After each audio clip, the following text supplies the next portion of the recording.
is Jenny, and I'm a wife and mom raising 2 kids. But I used to live a more glamorous life as a TV reporter. I was on the nightly news interviewing pop stars and politicians.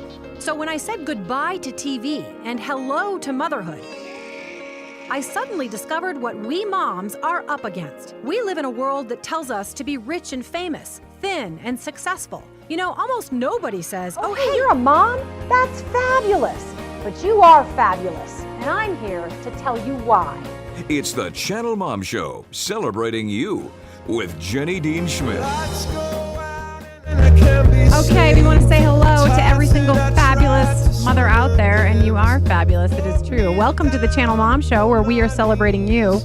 My name is Jenny Dean Schmidt. I am your host and a mother myself. We are here to honor and just love on the moms. We want to make you feel as special as you are. We want to help you, empower you, give you the information you need to be great mothers and wives and so on, single moms, whatever you are. We really just want to help you be that and to the best of your abilities, and we're here to help you with that.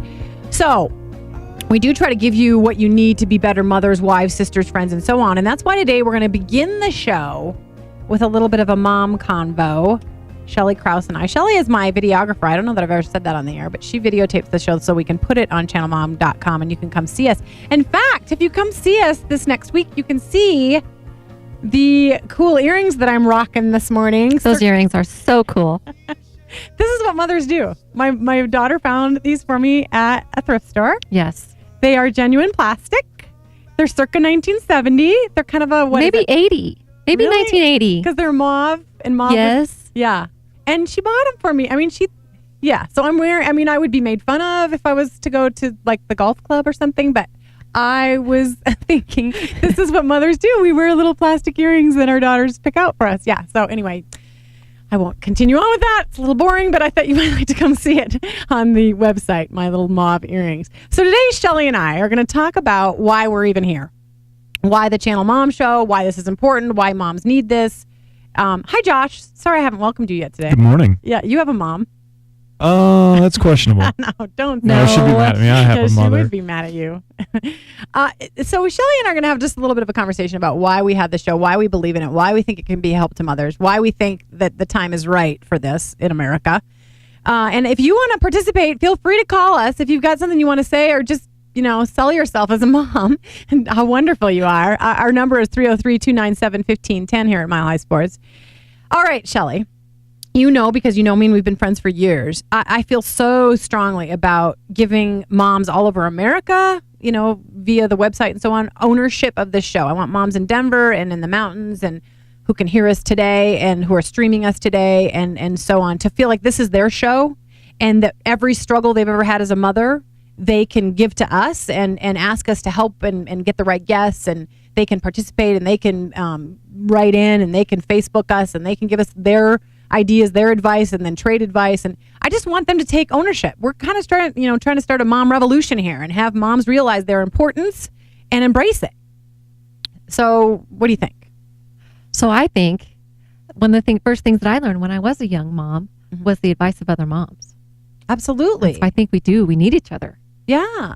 And that's why we want mom participation. I just, my heart aches when you go. We went to the movies last night, which was fabulous. And we watched them in the Meadows up in Conifer. The Journey Church up there puts them on in the Meadows. And it was really cool.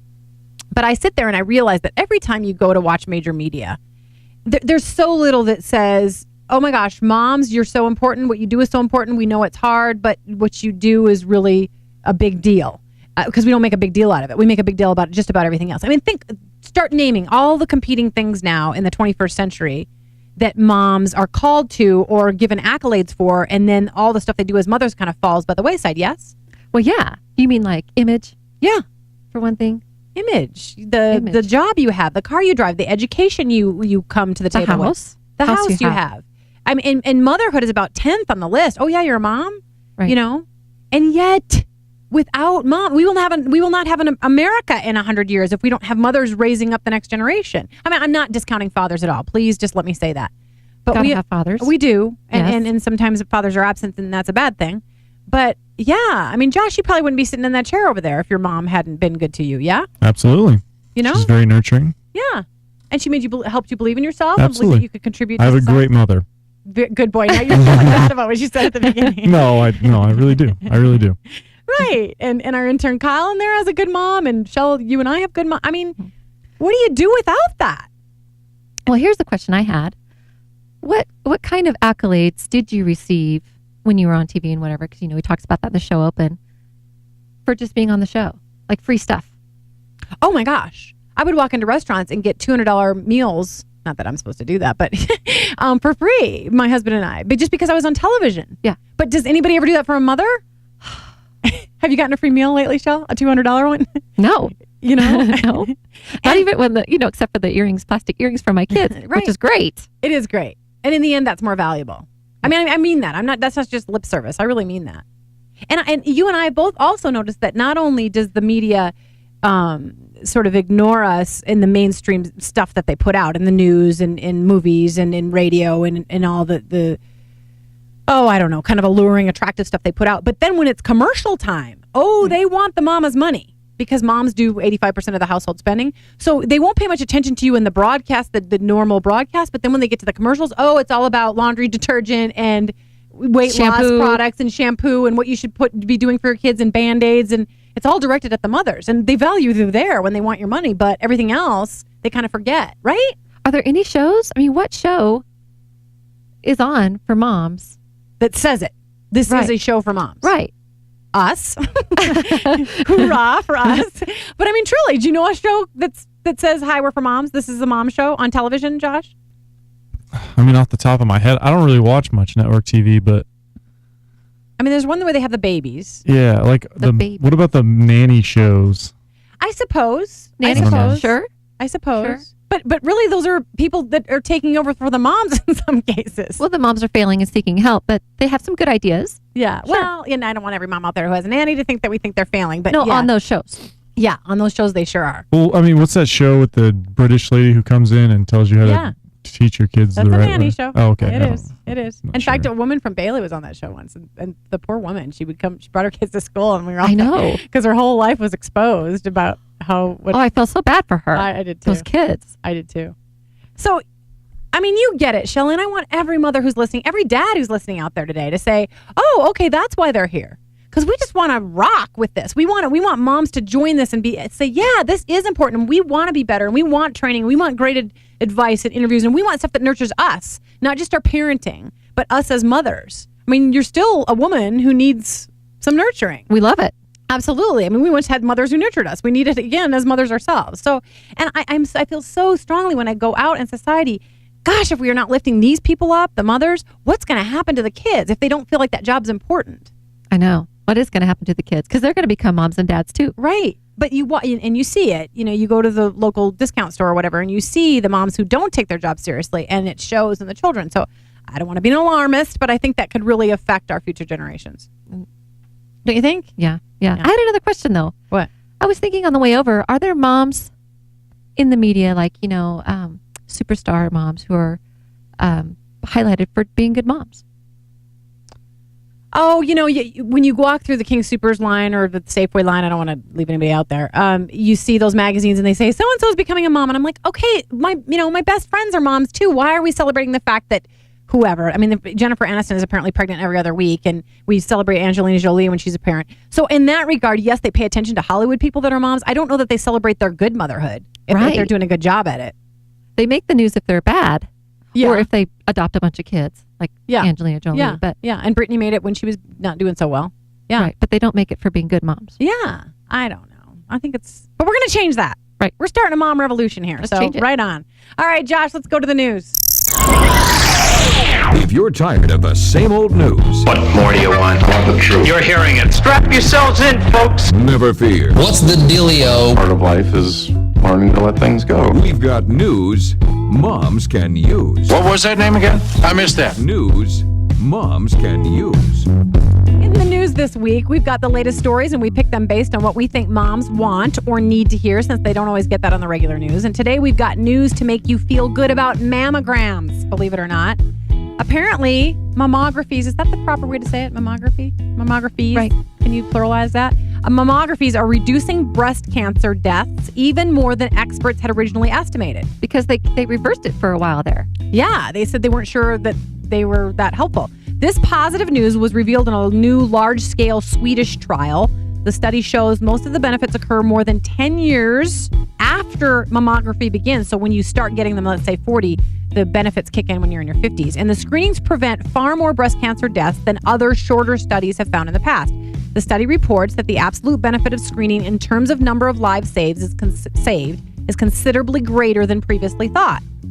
At the end of the study, the investigators found that 30% fewer breast cancer deaths overall were in the group that were invited to screen compared to those who were not screened. How many? 30 fewer? 30%. 30% Yeah. fewer. That's big. That is big. That makes you willing to march into that place and get that. Well, because breast cancer is 1 in 8. 1 in 8 women? Yeah. I thought it was 1 in 5. It's 1 in 8. Wow. Maybe that stat has changed. Yeah. Anyway, go get them because it obviously helps to save lives. So that's cool. All right. If your teen is looking for a summer job, they may lose that job to an adult. The Denver Post is reporting that teens are now fighting adults for jobs traditionally held by teenagers. According to a workforce economist, Patrick Howell, the job outlook for youth employment locally and elsewhere, he says, is dire. He says, when we were kids, everybody had a job. True. Yeah. I mean, I was a lifeguard. And what'd you do? Pizza. What'd you do, Josh? Rough hockey. Oh, yeah. That's fun. I wish I could like to rough hockey. Pizza It's was fun terrible. too, No, actually. it's terrible. Oh, okay, it's terrible. All right. Well, when we had jobs as kids, but this economist is saying not so today. The U.S. Bureau of Labor Statistics shows that nationally, employment of youth ages 16 to 19 dropped from 51.7% in the summer of 2000 to 32.9% in 2009. I imagine it could be even lower now. It could be. Recession and high unemployment factors are, of course, factors, and some adult job seekers are now taking job opportunities from teens as these adults accept lower level positions just to have a regular paycheck. Underemployment going there for those adults. Yeah. They're willing to accept those jobs. You got to do what you got to do. Just to have regular money coming in. Just regular. We're going to skip to the next story. Would you rather do the strange but true one or the one about the gum? The strange but true one is just odd. Strange but true. Don't you think, Josh? Yeah, Okay. sounds like more fun. This is from the strange but true file. A woman reportedly died from shock when she came to life at her own funeral. So evidently she was not dead to begin with, but her name, which I can barely pronounce, is Fagiliu Mukhametsyanov, who was 49, was wrongly declared dead by doctors. But she actually revealed herself to be alive after hearing people pray for her soul in Russia, according to the Daily Mail. She woke up at her own funeral, or she wasn't dead. Apparently her eyes fluttered at her own funeral, and they immediately rushed her back to the hospital, where unfortunately she only lived 12 minutes more. Okay, that's just awful. Oh. That never happens to any one of us here. Isn't that strange? It's a true story, and apparently it's happened more than once. Really? At least they didn't bury her before she woke up. Yeah, that would be awful, Josh. I didn't want to think about that. Okay, you are listening to the Channel Mom Show, where we're celebrating you on Mile High Sports Radio, AM 1510, FM 93.7. Now, coming up, we've got a guest who could be a major inspiration and help you and your household. She has a website that can help you save money, but still live in a big way. She's like your own personal financial planner for free, giving you access to all kinds of coupons and tips and so on. Kelly Hancock, up next.